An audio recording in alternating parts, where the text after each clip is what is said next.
A lot has happened. Like other infrastructural ministries, the Ministry for Youth Development is a sector in the social sector of the Nigerian polity. So most of those things that had happened are intangible, that you may not see, but you may feel it if one cares to find out. A lot of strides have been achieved in the last 5 years or so. But let me confine myself in the last 2 years what we have done in the ministry under this administration.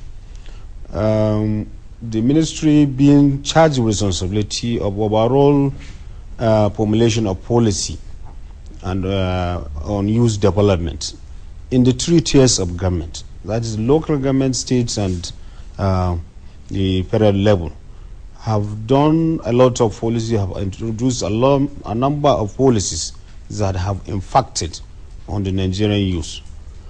Because of the enormous number of Nigerian youth in terms of population, you may not immediately see the impact, but really there are a lot of impacts.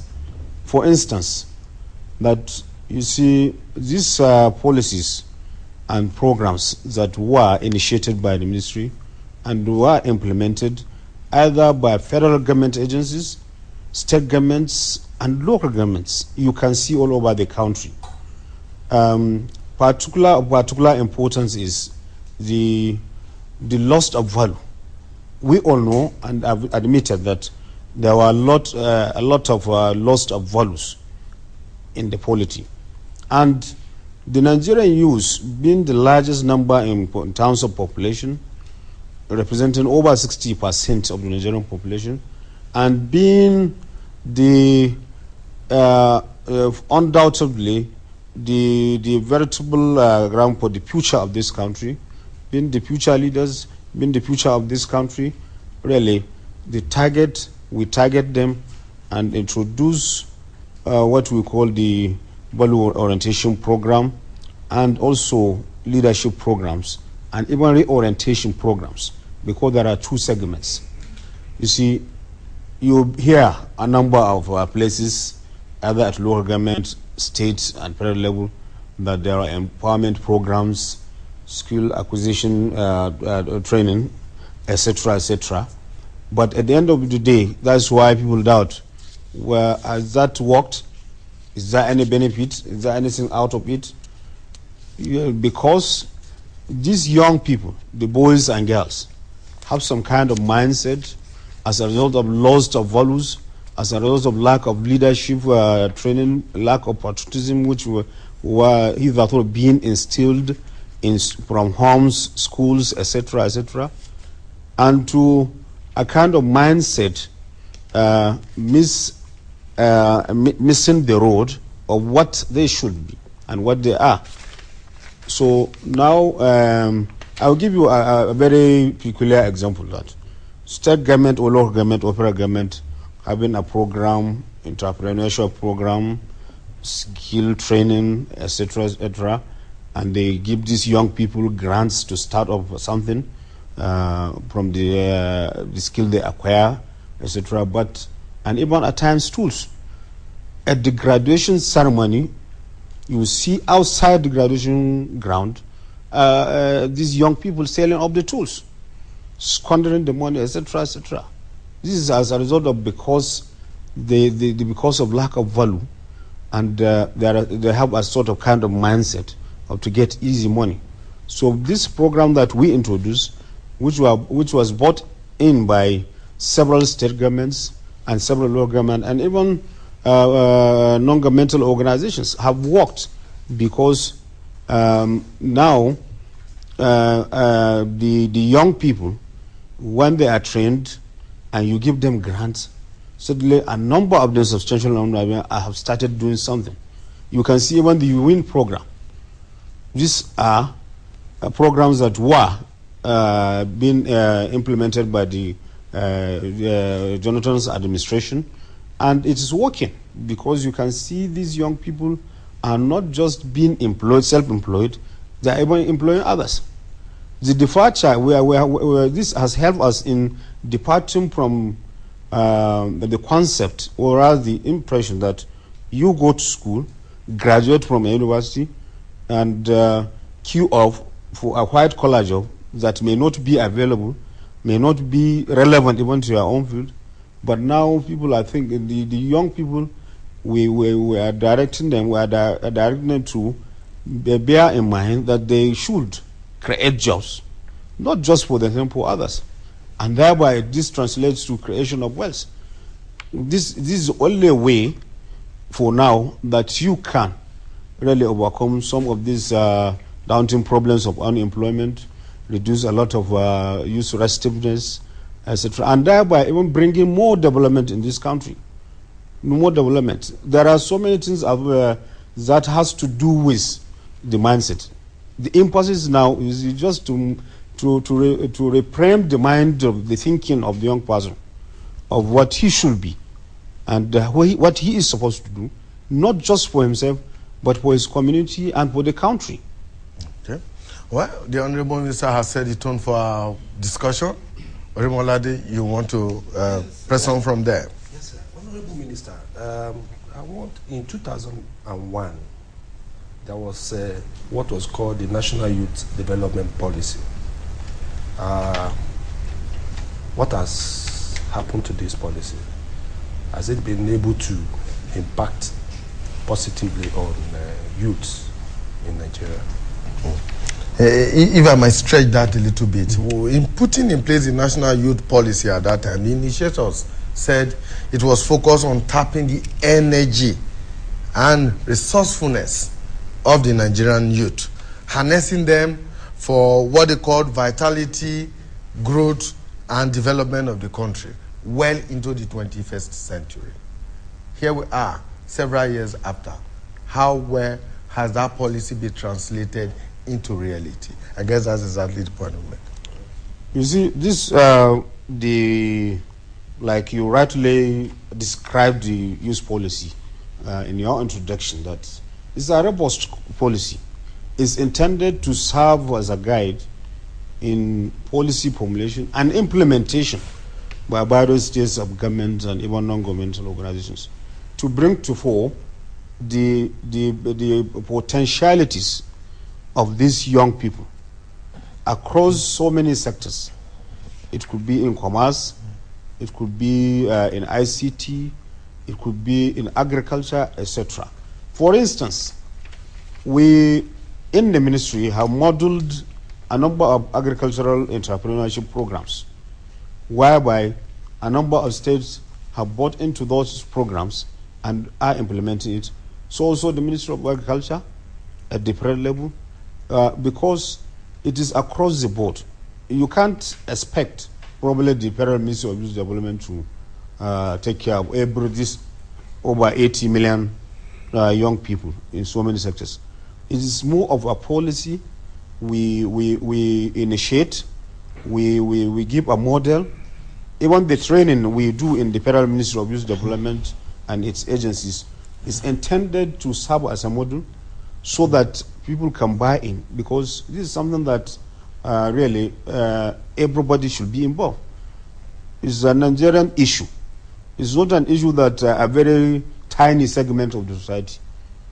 These young people are the majority, and by the day, they are increasing. And of course, they are the assets of the nation.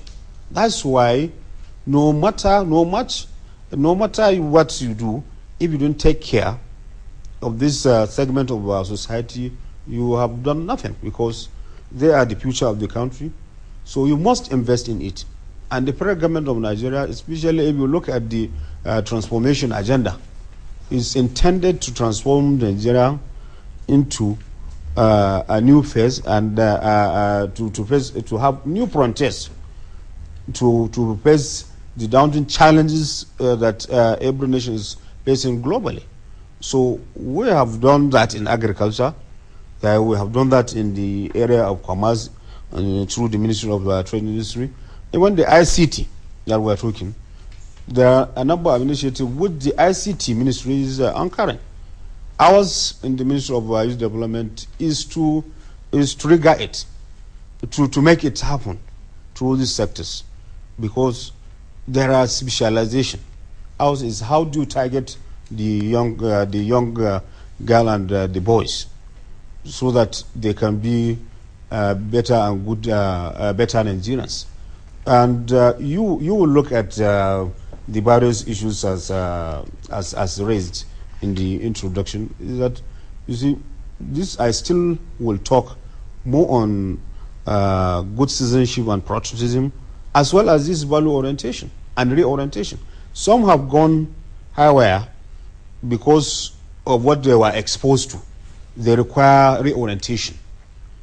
And the younger ones, the much younger ones, we target them for orientation, to have an orientation that is in line with the national needs and the national aspirations, to be more patriotic, to be more focused, and to be more productive for themselves and for the country.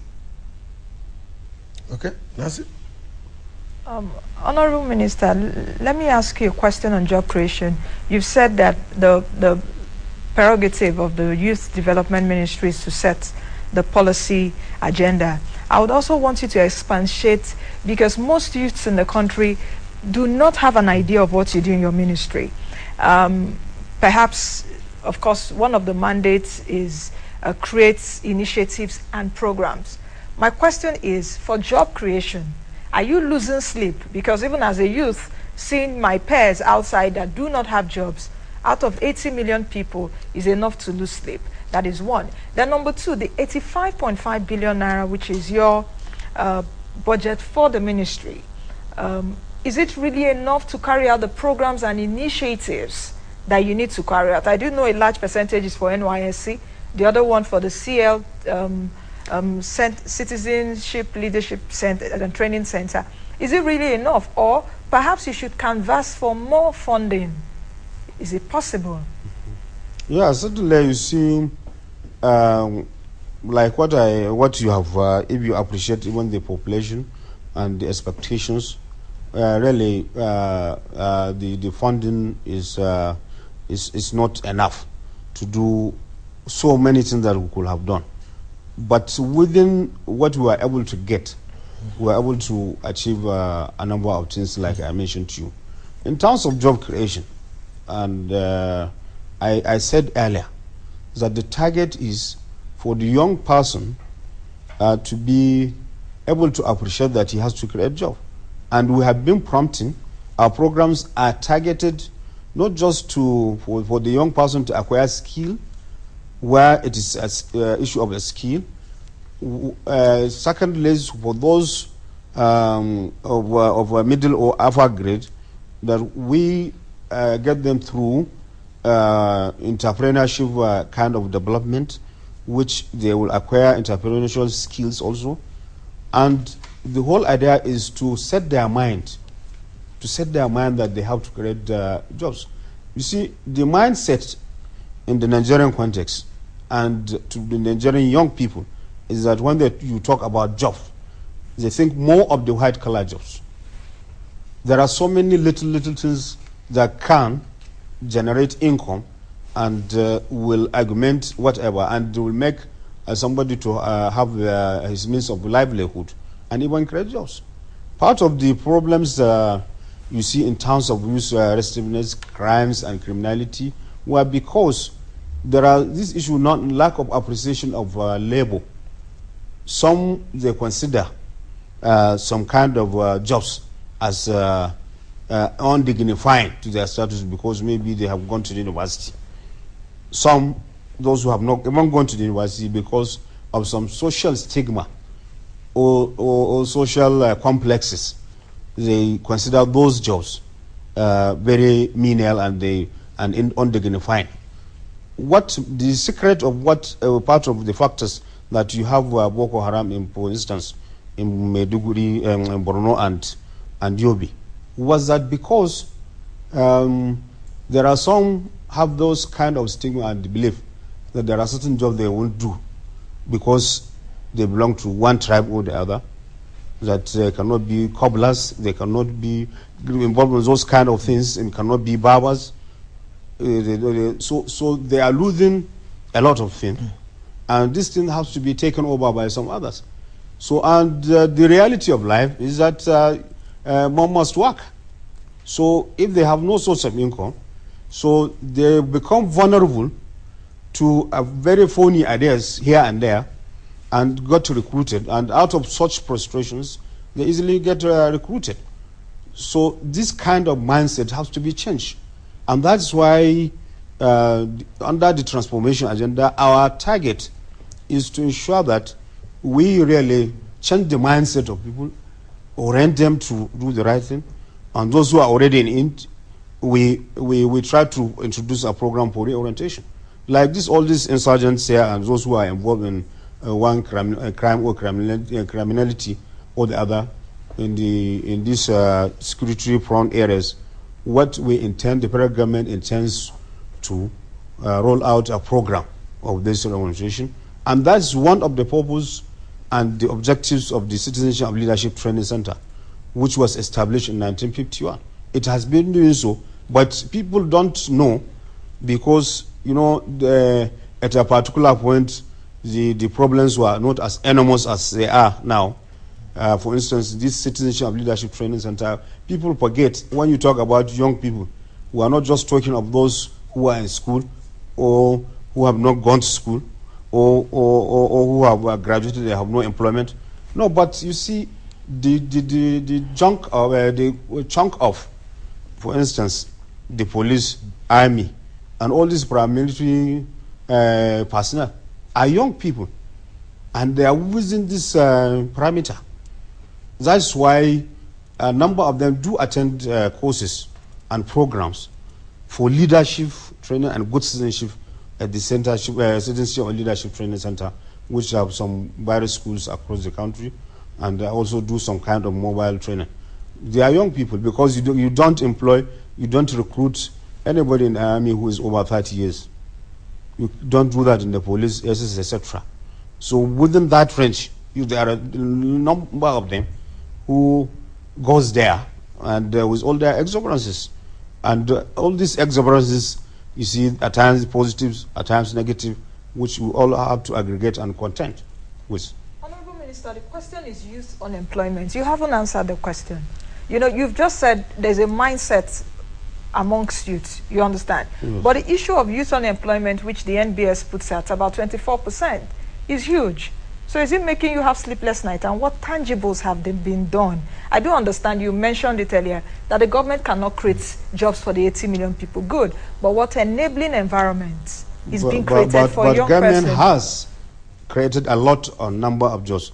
Direct jobs and indirect jobs. One is, you see, when you said about jobs, that's why I said we should redirect our minds from the issue of white-collar jobs, going to work in the banks, in the ministries, etc. But a number of projects were undertaken by this government. For instance, when you award a contract to construct, even if it's a 50-kilometer or 20-kilometer roads, you, by so doing, you have created a job. Job in the sense that there are direct jobs because there will be engineers, because you don't expect maybe a 50-kilometer road when you award a contract, that company will just employ one engineer to do the job. By getting more engineers and more professionals there, you are getting direct jobs. And you know, there are other incidentals when you are doing that kind of work or undertaking such of construction work. Of course, you will employ so many semi-skilled and skilled labor, and it's a job creation. And this, in the macroeconomics, it translates to so many things. People around, some will be selling so many things to others. It's job creation. So what I'm saying is, certainly this is a global issue that not just government can do that alone, but government in its own programs have done a lot in that direction through so many projects, either in the line budget, either through this SURP financing, in the Niger Delta area, for instance. All these things translate to so many jobs, but they are enormous. But the emphasis is here. Let me give you an example of ICT. Our challenge here is to stimulate the young people who, by even the world statistics have shown that Nigeria is one of the biggest country with a high number of people who have access to the internet, and certainly a number of young people have access and have this expertise. So we want to stimulate them whereby they can create. There are so many jobs that you can be, instead of just using the internet to do some crookish things.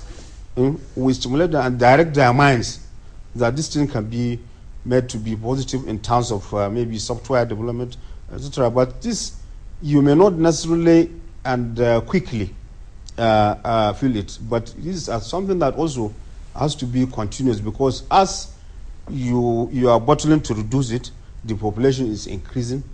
These are challenges, I think, and I'm not saying that we cannot surmount them, but in certainly we are surmounting them. You can see, because of those kind of impacts, you see, the young people now are even reacting positively because of those kind of orientations. If you remember, sometimes last year, appreciating the negativity of the involvement of young people in this insecurity problem across, especially in the northern state. You can see now the young people themselves are coming together to even form fronts, Christian, Muslims, to douse, to maintain peace, to bring order. Recently, even the emergency states, where the state emergencies were declared in Borno, for instance, it is the young people now reacting. This is an issue of mind. It's an issue of orientation. That now they are more than ever assisting the authorities in trying to maintain and push out those who are culpable. Okay, Honourable Minister, just before I turn you over to my colleague, Atai Haru, maybe we should just put this one out of the way. You've spoken a lot about reorientation and training in these leadership and citizenship centers. In terms of data, how many young Nigerians are turned out every year from these centers, these training centers? You see, when the National Youth Service Corps deploy, or rather mobilize, about 250,000 graduates for national service, which is a very important scheme, which has, I can say, has achieved a lot in terms of the objectives of its setting up. One, it has succeeded in national integration. There's no doubt about that. They have contributed immensely in complementing manpower requirements of so many institutions, both government and even the private sector. Sadly, the Citizenship and Leadership Training Center, over, I think, and on the average every year, about same 250,000 young people from even secondary school to tertiary institution, and even those who are employed, have gone through the center and have acquired leadership training, etc., in the various schools across the country. And the impact here is that, you see, let me talk about the NYSC. You see, in the last election we had, the 2011 election, which is adjudged to be one of the prettiest of all the elections we had in this country, they were the major factor of the success of that election, because they constitute the most critical personnel, because they operate the polling booth. And these casual workers, because they were the casual workers who participated, and they constitute the majority of the personnel that conducted that election. It's an achievement, not just by the NYSC, but you can see how young people can, in fact, if they are well utilized. These people, these young young people, of course they are vulnerable. But that vulnerability, what we are saying, that vulnerability should be channeled positively instead of using them for other things. Like the Citizenship and Leadership Training Center, it involves a reorientation program which led to rehabilitation of so many miscreants, young people who were used as political thugs in various states. I give you example of Gombe State, where there is this popular Enkalari. They are political thugs, very notorious. Everybody knew about them, and they use the Citizenship Leadership Training conducted a rehabilitation program for them, and they have become now gainfully employed, and they are useful to their society, and through it, that is why, and subsequently there are others who were subsequently trained by the center, and now if you go to Gombe State, they are the ones that are being recruited, and they are road marshals, they are environmental inspectors. These are young people who, in some instances, they were involved in so many erroneous crimes, murder, arson, etc., etc. Sorry, before we go, Honourable Minister, you mentioned something about Citizenship and Leadership Training Center. I'm sure you must have visited the Lagos and the Jos centers.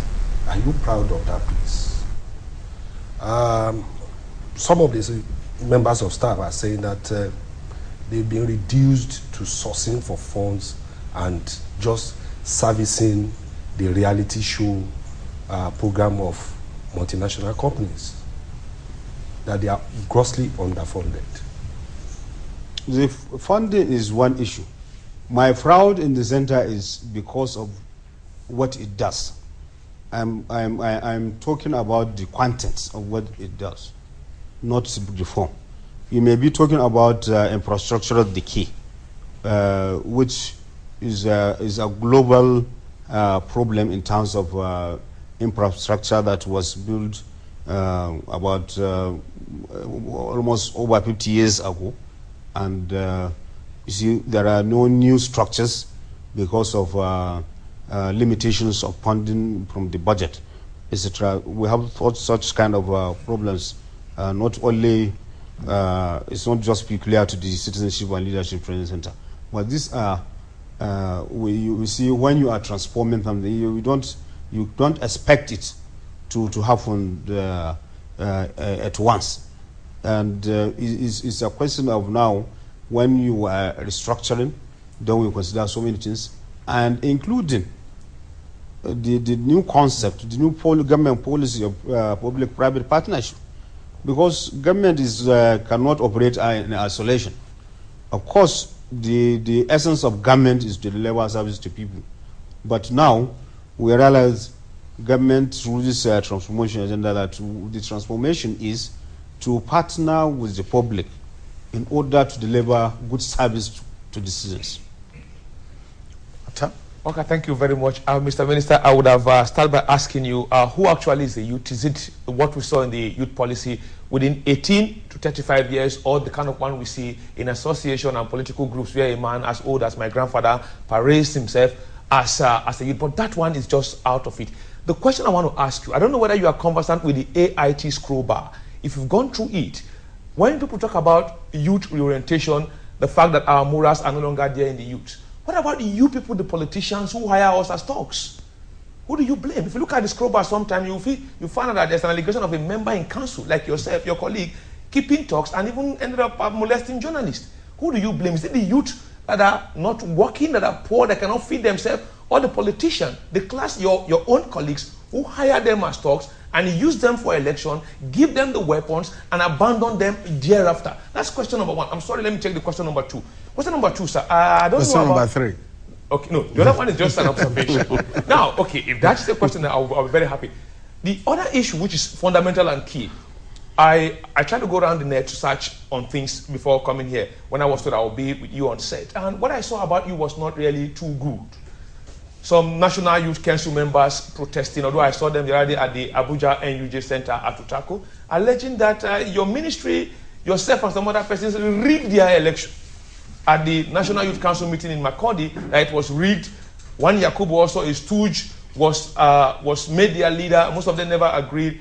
And when you just go to the net, you find that everything is pointing at your office. And I just wonder if you keep a governors forum somewhere. Thank you. Yeah, it's very interesting because part of what you have said has answered your own question about who is the youth. The youth as enshrined in the National Youth Policy, that is for us in Nigeria, is a person that is between the ages of 18 to 35. In the United Nations, Commonwealth, and other international organizations, maybe exclusion of the African Union, recognize only persons that are between the ages of 15 to 25. Here is the problem. Let me answer the second leg of your question about usage of youth. This youth, the young people, are generally vulnerable by their age. This vulnerability, I always emphasize, that can be used positively. If some politicians, if you like, if only the politicians are guilty of that, use them for other purposes, it's very wrong. We don't accept that, and that's why we are talking about reorientation. Just a moment ago, I gave you the example of Gombe, and that's what the transformation agenda is all about. Secondly, you see, it's just very sweet to say the politician.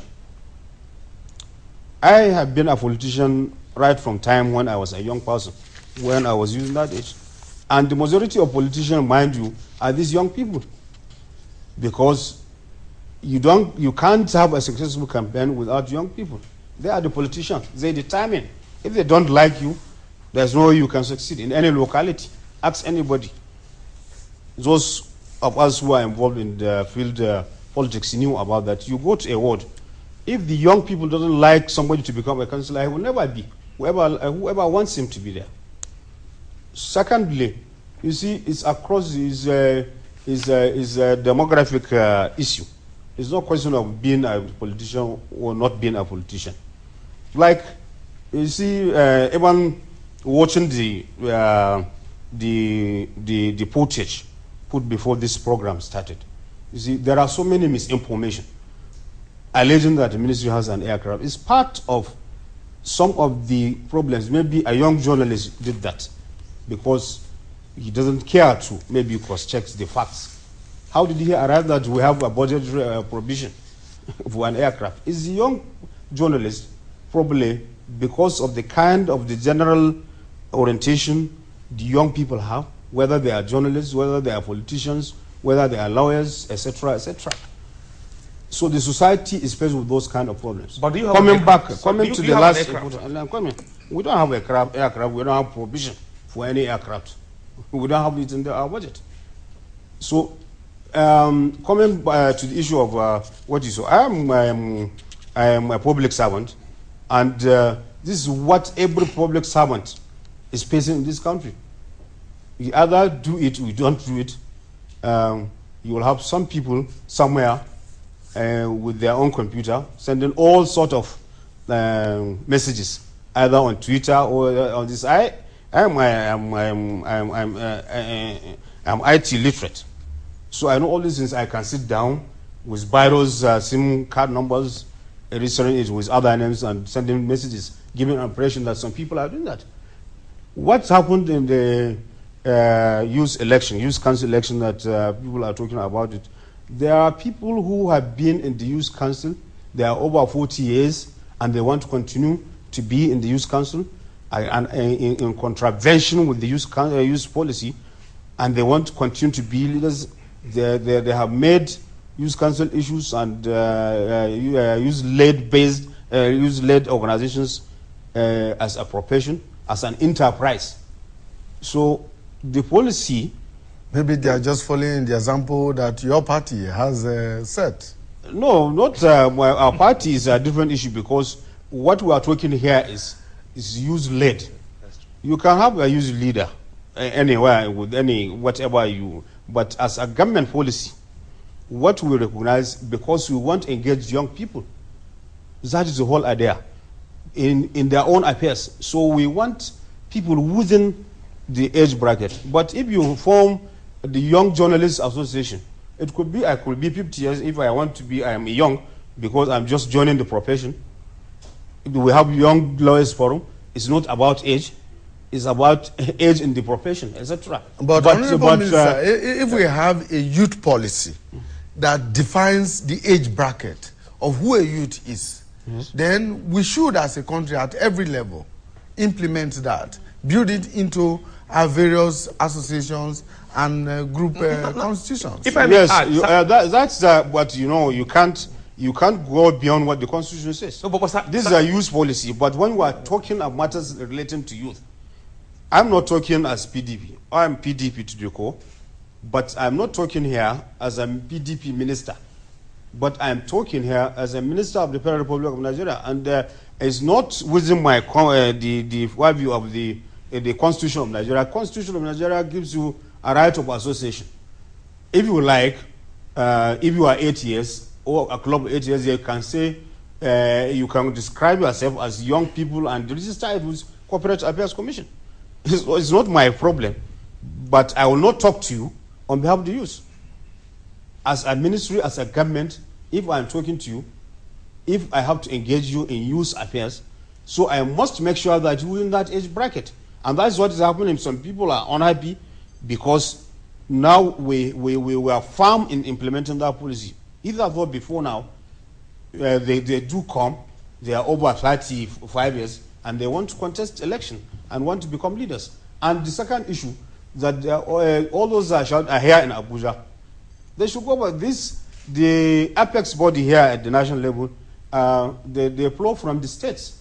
What we are saying is that if you want to be part of the leadership, when we talk about something Federal Republic of Nigeria, it must be federal. Not sitting here in Abuja, forming, registering trustees of association with Corporate Affairs Commission, keeping in your briefcase, or even now in your laptop or iPad, and saying that you have association, you are what you call voluntary youth organizations.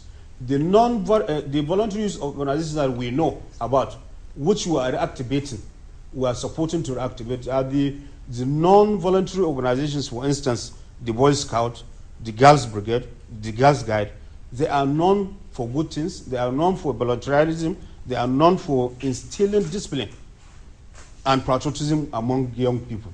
These are what are known to be the voluntary youth organizations, but not Inuwa Abdul-Kadir just forming a youth organization will reduce the number of unemployment. But the federal government under the transformation agenda has formulated in our educational, in the content of our educational policy now, curriculum, to make it functional.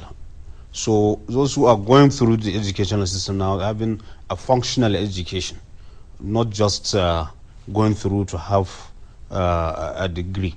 The functionality of the curriculum now is that you will graduate with a kind of entrepreneurship skills, etc. So that mindset of having a white-collar job would not be there. What I meant by the tangibility is not like a building.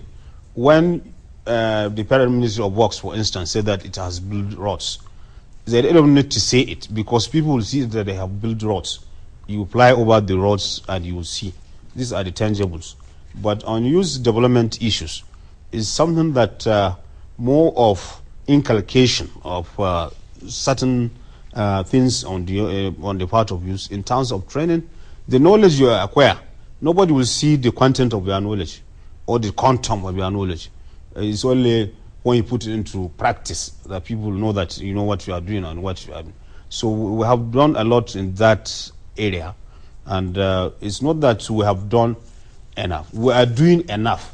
Under the transformation agenda, the federal government is doing is a continuous thing.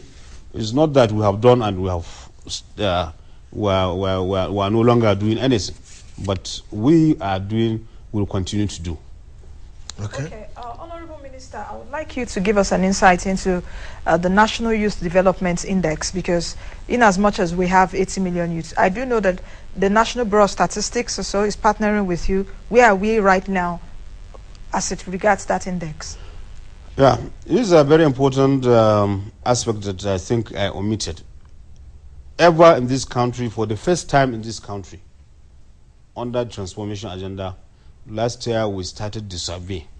We commissioned, the ministry commissioned the Bureau for Statistics to undertake a survey so that we build a youth index. This will give you this will give us the federal government and other state governments a kind of guideline and policy to see where for the purpose of planning. And secondly, the federal government will use it in order to as a criteria, as a marking scheme to see what the states and local governments are doing in terms of youth development, and even the federal government itself in terms of sector, between, for instance, in health sector, for instance, in education and employment, issue of employment, to see from the index. When we have the index, then we can be able to say that this is how much we have achieved in health sector, this is how much the states have achieved in health sector, this is how much the local government have achieved in education, for instance, across the board. And it will help us in planning, and other government organizations also, it helps them in planning, because that's it's only through this index you will appreciate what has been done. This helps also in response to the Kamali that asked the question whether what I mean by is intangible, because really I have answered it earlier. So this youth index that we are building is a continuous thing. Fortunately, just this year, there's a youth index for the Commonwealth countries, which we have fared very significantly. Nigeria has done a lot. If you have access to it, you will see how much we have achieved in education, in health sector, in vocational training, in all these sectors that are very critical to youth development. I think if I may ask you a question, one that have troubled me for about 3 months now. On 25th of April, I don't know how you took that news, when Dr. Reuben Abati, the presidential spokesperson, briefed the press at the Aso Rock Villa and explained that the president released 5.75 billion naira for post-election violence. What worried me was the committee that is to handle this money. We have the state governors or their deputy, somebody from the SGF office, the Ministry of Housing and Urban Development, because 1 or 2 houses were touched, and not even the NYSC that lost so much core members, or even your ministry overseeing the NYSC. If I will ask you now, out of that 5.7 billion naira, how many of the families of the late core members have been settled? Okay. How many of those who lost properties have been compensated? Okay, well, just before the minister answers that, let's take this caller who is calling in from the United Kingdom. Dan, hello Dan. Hello. Yeah, my name is Ben, not Dan. Thank you. Yeah. Ben, please go ahead. Ask your question. Hello, Ben. Yes, my question is in regard to the National Youth Entrepreneurship Development Program. I'm aware that was the Noble program with technical support from the Commonwealth Secretariat in London. I see that was supposed to be a very viable program. What is the status of that program?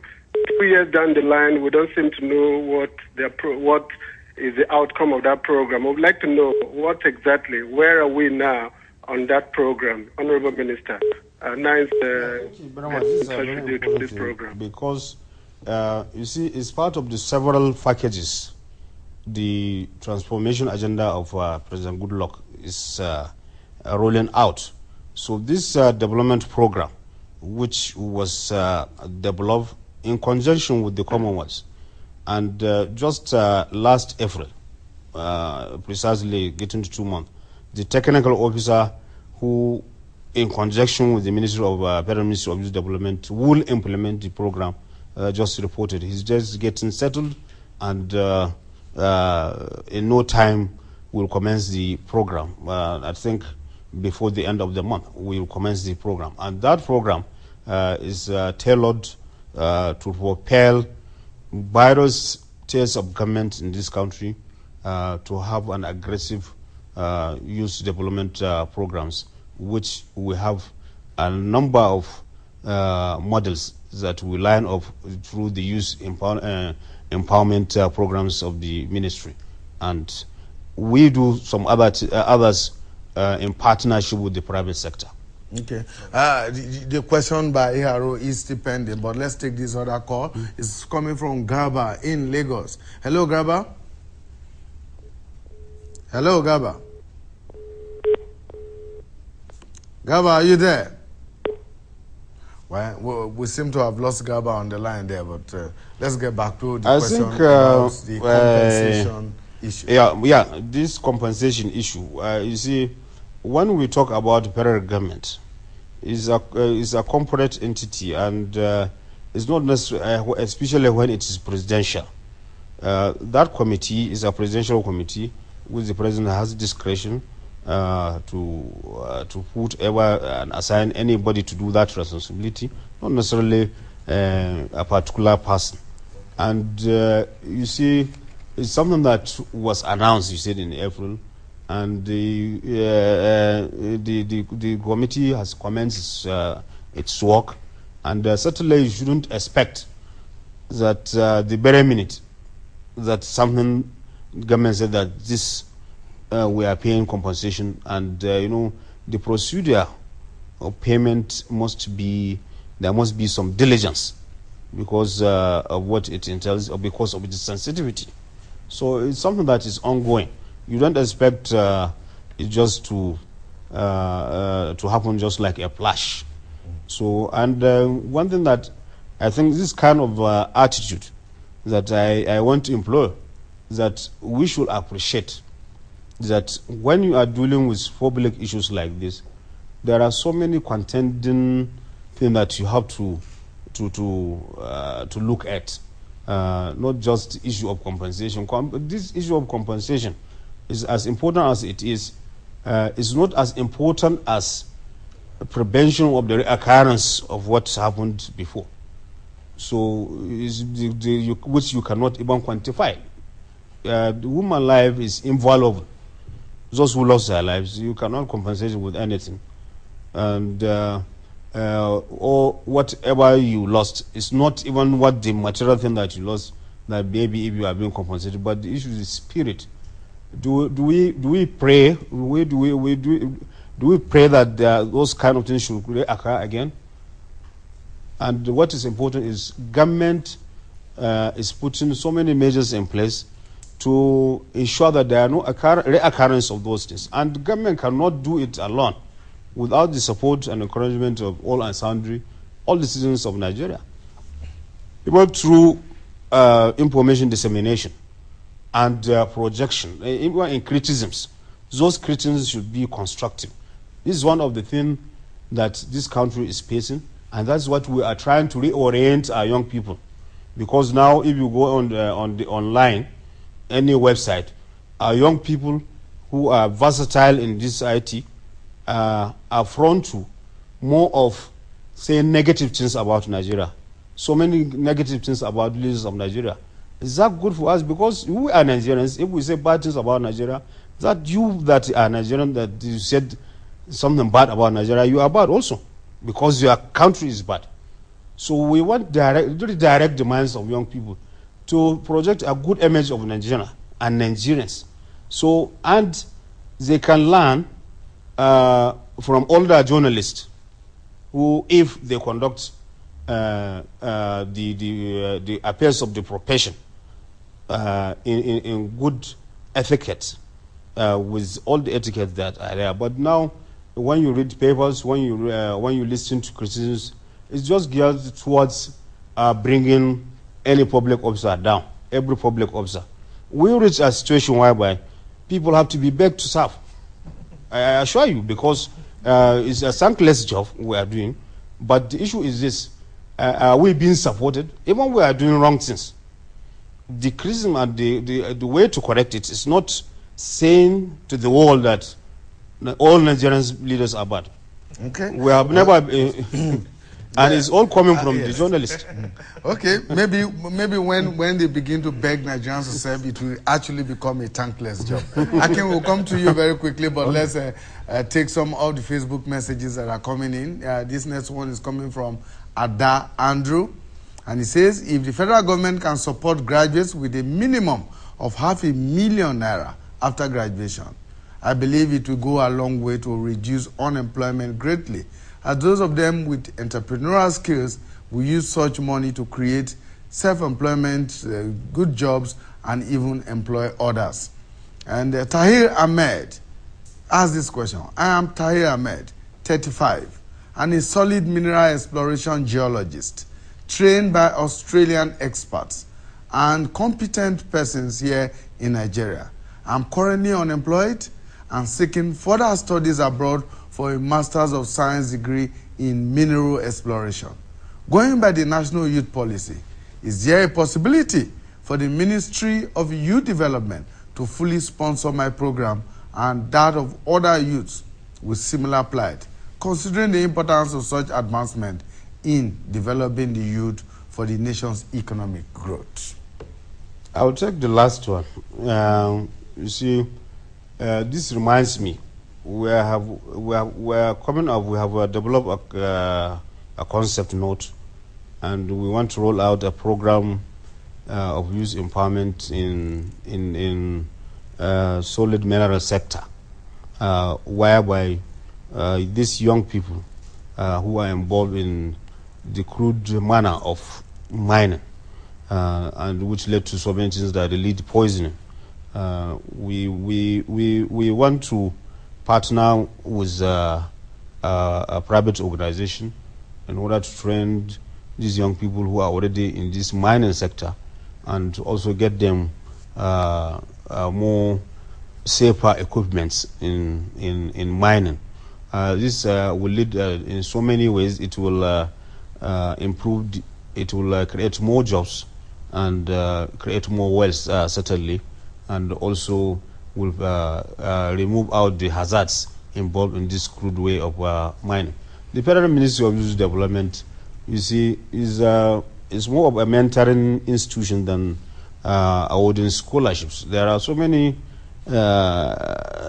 people who will even want to enroll into to have a first degree or to have a higher diploma or a diploma of sort.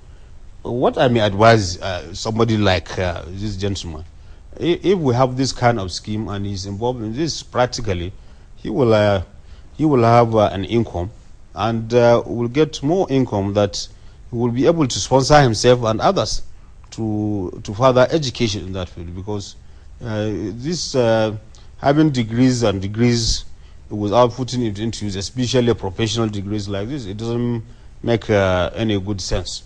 So certainly issue of the federal ministry taking care of the whole 80 million Nigerians is what people, I want people to appreciate, that ours is to formulate policies, oversee also what other tiers of governments are doing in terms of youth development.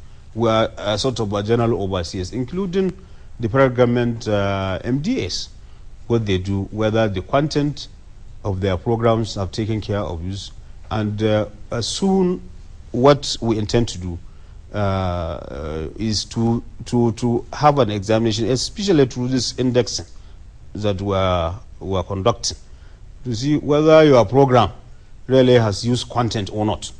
Just like when we are awarding contracts at the federal government level, you see what impact it will have, how many jobs it will create, and just like also this issue of local content, we want to see all programs and projects whether they have used content, because now you have to catch them young foremost.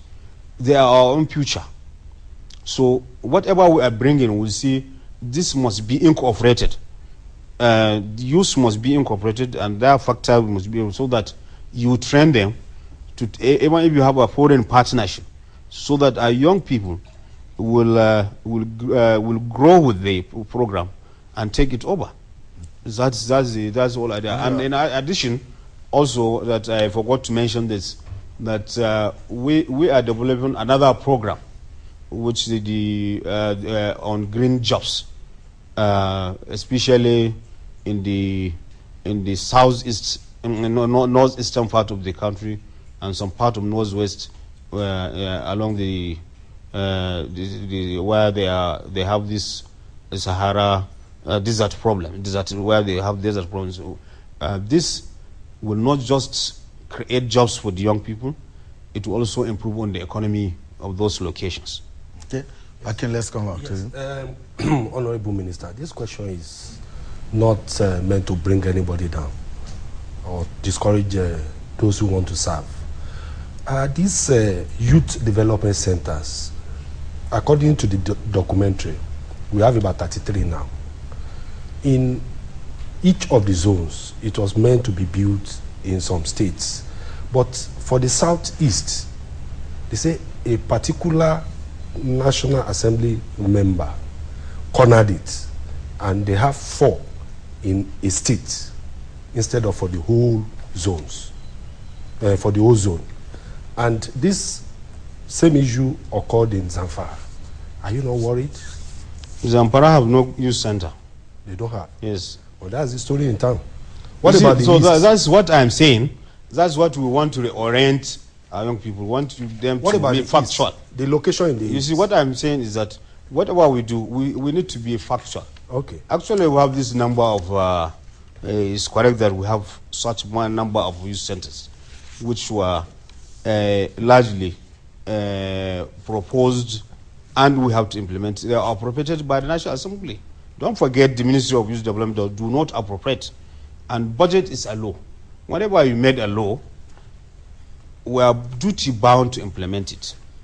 Whether it's done for whatever reason, it is our own duty, the executive, to implement laws.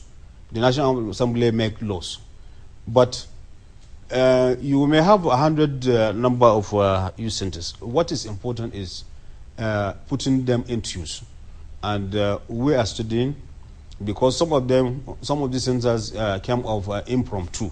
I may describe them to the ministry. So what we are trying to do, we are negotiating, and even with these other stakeholders, the states and local governments, are how to run these centers for the benefit of these young people. And this, don't forget, these centers are situated where they are in the Federal Republic of Nigeria, and they will serve those communities, and we will make sure that the federal government will make sure, and we are serious about it. We are going to make use of these centers for the common good of the young people in those communities, and even outside the communities. Okay. Because it doesn't matter if you have a youth center in Enugu, if you bring somebody from Sokoto and take him for a training in Enugu. It doesn't matter. And in fact, it's very encouraging. Like the Citizenship and Leadership Training Center, it's not in all the states they have schools. They have what they call the mobile training unit. They can move to any of these centers and conduct their training. Okay. All right, let's take this call from David in Abuja. That will be our last call for the program today. Hello, David. Hello, David. Is David there? We seem to have lost David. But let me come back to you, Nancy. Last question on the program for today. Quickly, your budget, your ministry's budget, 80% goes to NYSC. So that means NYSC gets a large chunk of your attention.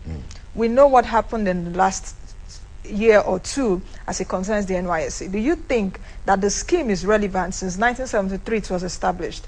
Should we see a remodeling that would also take a shape of the remodeling of the 21st century and a shape of the Nigerian youth that we are producing right now? That's one. The second one also is the security of lives of NYSC core members across the nation.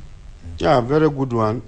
I still insist, and I do believe NYSC is more relevant now than ever than when it was established. Maybe because I'm older than you, I know when the earlier part of NYSC, and I know at that time what we lack in this country in terms of unity, and what NYSC brought to bear in terms of integration. We know if you go to states, many states, in all the states, if not because of NYSC, many people have not been there. They have no business of being in that area. They have no business of settling there, but they are there and they never go back home. They have made those places their own. And you know, it has also succeeded. I'm sure everyone in